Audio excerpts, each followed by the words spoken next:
exceptionnel à Montpellier, dans le sud de la France. Je vais t'expliquer quelques petites notions qui font qu'aujourd'hui, l'anglais est quelque chose de compliqué pour toi.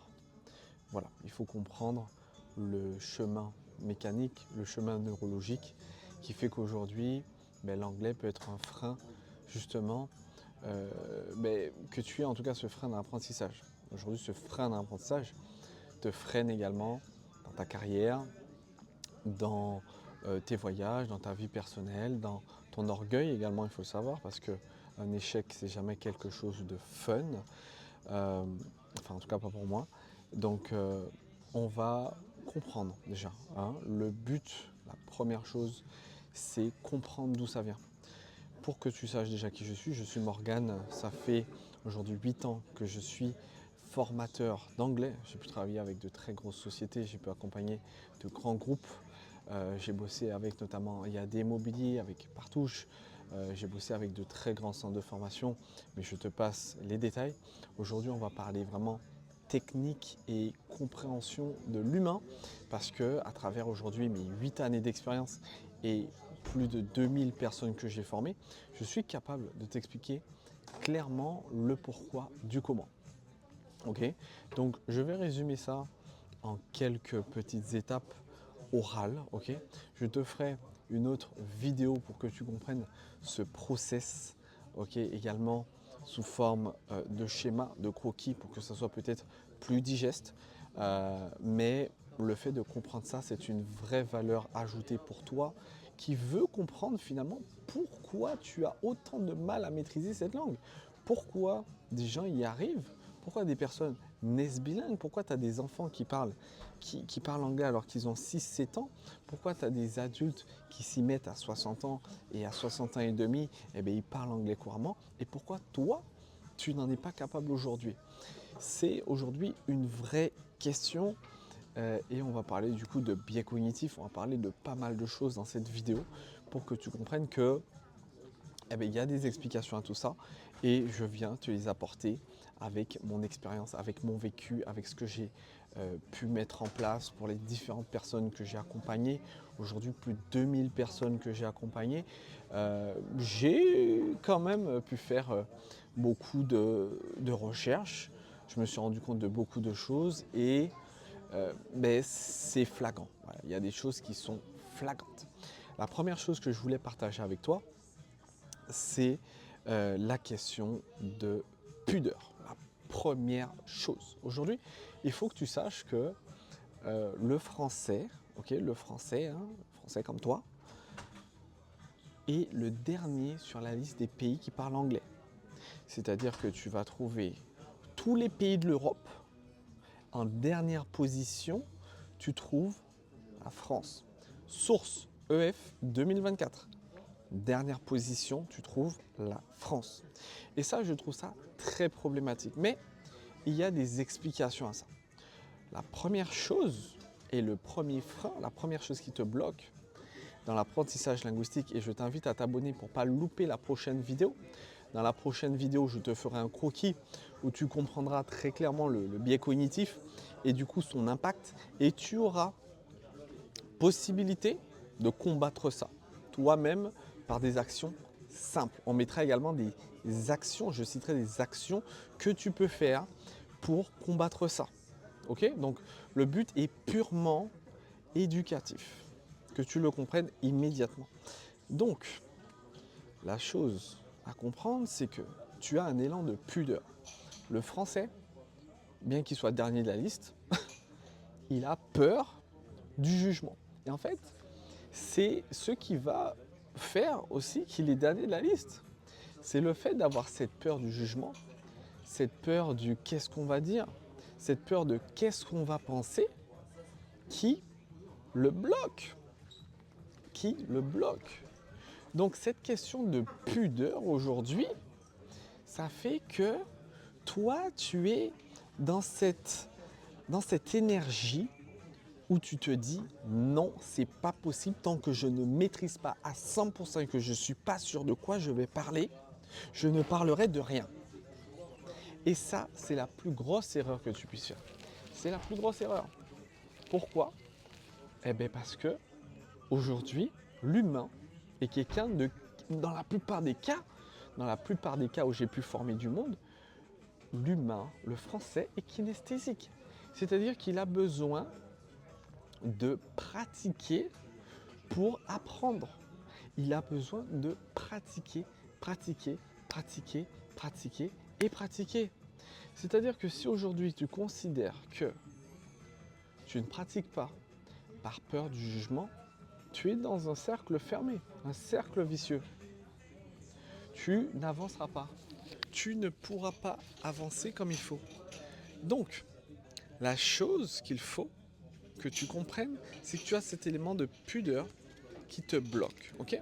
On va résumer en 3 étapes et je t'invite immédiatement à t'abonner et à appuyer la cloche bleue pour que tu comprennes également dans la prochaine vidéo avec Rocky comment tu peux combattre ça. Parce que j'en parlerai pas dans cette vidéo-là. Ok ? Le deuxième blocage que tu as, c'est que tu te réfères au français. Sauf que comme je dis beaucoup à mes apprenants, si tu es capable de parler français, tu es capable de parler n'importe quelle autre langue.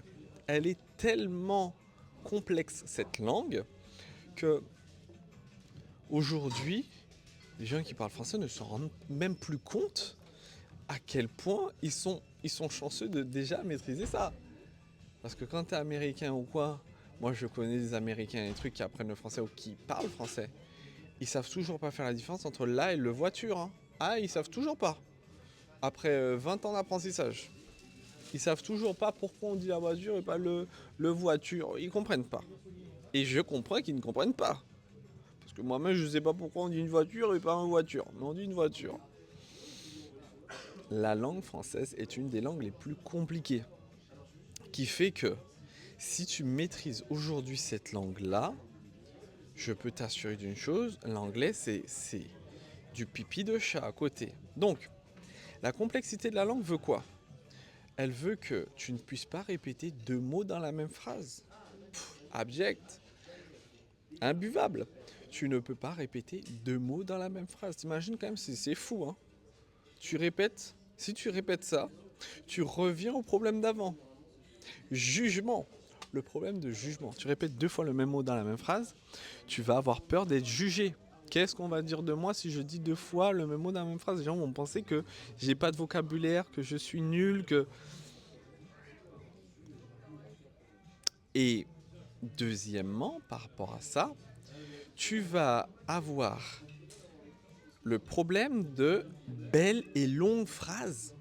C'est-à-dire que le français, vu que tu te calques dessus, et vu qu'en français, pour être beau, pour paraître intelligent, et pour encore une fois une question d'orgueil, eh ben tu dois te faire des phrases qui font 10 km de long. Et avec des mots les plus recherchés possibles. Bon, je parle pas forcément de toi, je suis également dans ce cas-là. On est tous, hein, tous les Français. On a été à la même école. On a été à la même école. C'est simple. C'est simple. Tu as ce problème. Par rapport à ça également, qu'est-ce qu'on trouvera ? On trouvera cette difficulté dans la question de... En fait, on a tellement été habitué que la langue soit compliquée qu'à partir du moment où on doit la simplifier, qu'on doit trouver le moyen de dire quelque chose, eh ben on va même pas se faire confiance. On va aller plutôt chercher le problème où il y a la solution. Tu vois, tu as la solution devant toi, la phrase elle est simple. Non, tu vas dire mais non, c'est pas possible. Parce que nous, la phrase elle est compliquée. Donc, il faut que ça soit compliqué, il faut que ça soit long et que ça soit compliqué et que je ne comprenne rien éventuellement. Tu vois un petit peu où je veux en venir. Et je pense que tu as ce problème-là également. Tu as ce problème de te dire, ok, le français est compliqué, l'anglais doit être compliqué également. Et je me base sur le français pour faire de l'anglais. Sauf que ce n'est pas la même chose. La troisième chose à comprendre, pourquoi tu ne parles toujours pas anglais en 2025 ? C'est cette question de motivation, détermination, qui viennent d'où ? Qui viennent d'habitude. C'est-à-dire que tu as eu de mauvais profs pendant ta scolarité. Ok, on se souvient tous de mauvais profs. Sauf que ces mauvais profs, qu'on se le dise ou non, il y en avait quand même dans la classe qui avaient des bonnes notes avec eux. Donc est-ce que c'est vraiment la faute des profs? Je te mets pas la faute dessus. Ce que je suis en train de te dire, c'est que tu as peut-être pas eu des profs qui étaient à l'écoute de ton problème, de ton rythme, de ta capacité d'assimilation, de ta possibilité justement d'apprentissage. Parce qu'ils avaient des classes à gérer de 25 à 30 personnes. Donc comment tu veux que quelqu'un qui a une classe à gérer de 25, 30, 35 personnes ait un cas particulier à traiter et qu'il le fasse bien? C'est strictement impossible. Donc ce qui fait aujourd'hui que tu as une méthode d'apprentissage que tu as développée avec le temps, qui est erronée par rapport à l'anglais, qui n'est pas bonne parce qu'elle ne t'a pas permis d'avoir des résultats. Donc, ce qu'il te faut, on a dit qu'on ne parlait pas de solution, mais on va quand même en parler. Ce qu'il te faut, c'est revoir ces habitudes-là et les adapter justement par rapport à toi, personnellement. Et faire quelque chose de sur mesure. Mais ça, c'est encore un autre sujet. Mais ce que je veux que tu comprennes, ce qui fait aujourd'hui toute ta difficulté, entre guillemets, c'est cette question d'adaptabilité. Le fait que tout le monde soit logé à la même enseigne dans l'éducation française nationale par rapport à l'anglais, ce qui va se poser comme problème, c'est que tout le monde n'a pas le même rythme. Tout le monde n'a pas la même rapidité d'apprentissage. Et tu en fais certainement partie. Mais on ne t'en veut pas. Je ne t'en veux pas. Aujourd'hui, ce sont les 3 principaux problèmes qui font que tu ne maîtrises pas l'anglais. Je développerai dans une autre vidéo, après avoir fait effectivement cette question solution, parce que je t'ai promis une vidéo où je parle solution. On est là pour apporter de la valeur, d'accord? Suite à cette vidéo, je te ferai une autre vidéo où je te parlerai des problèmes, des autres problèmes. Si tu ne t'es pas reconnu dans cela, tu te reconnaîtras dans la prochaine vidéo où je parlerai des autres problèmes qui font que aujourd'hui tu n'arrives pas à passer au next step par rapport à l'anglais, que tu es toujours bloqué dans l'apprentissage linguistique. Et je te donnerai les clés également dans la vidéo d'après où je te schématiserai tout pour que ça soit beaucoup plus digeste et gérable pour toi. Donc, fais bien comme je t'ai dit, abonne-toi et active la cloche. Et je te dis à bientôt pour la prochaine vidéo où tu comprendras cette fois quelle solution tu peux mettre en place immédiatement pour changer le cours des choses pour toi dans ton apprentissage linguistique. Et enfin, passer à un autre step, le step qui te permettra de voyager sans plus te poser de questions, de saisir des opportunités à l'étranger, de saisir des opportunités professionnelles, même à l'échelle locale, nationale, ce que tu veux, où tu pourras booster ton CV. Parce que tu l'as compris, avoir une ligne sur ton CV où il y a marqué anglais dans un pays qui est le dernier de la liste dans ceux qui maîtrisent l'anglais, je te fais dire immédiatement que tu passes devant 95% des CV. Tu passes en haut de la pile. Et c'est ce qu'on va chercher ensemble en 2025. Tu passes au niveau supérieur. Et tu sais quoi? Je suis là pour t'accompagner. Abonne-toi et je te dis à très vite pour la prochaine vidéo. Let's go!